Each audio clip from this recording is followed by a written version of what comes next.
Moonshiner. Hey guys, I'm Matt with RG Macon Carson. I wanted to make a video today that really talks a little bit more about the differences between a whiskey, a bourbon, and a brandy.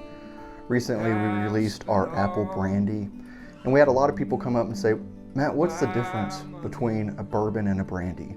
So I wanted to make this video to really kind of show the differences.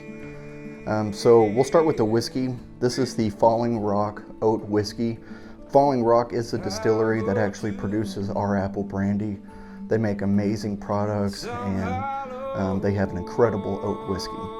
So according to the government, a whiskey has to be from fermented grains, whereas that could be rye, wheat, corn, or oat, and then it ages in oak barrels. So here we have the McKenna Bourbon.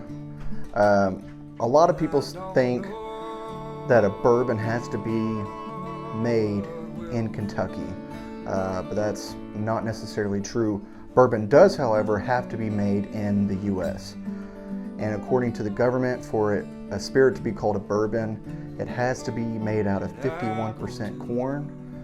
It has to come out of the distillery at 160 proof, and it has to age in charred new oak barrels.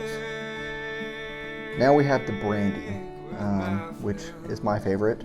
So brandy is essentially wine or fermented grapes and then distilled.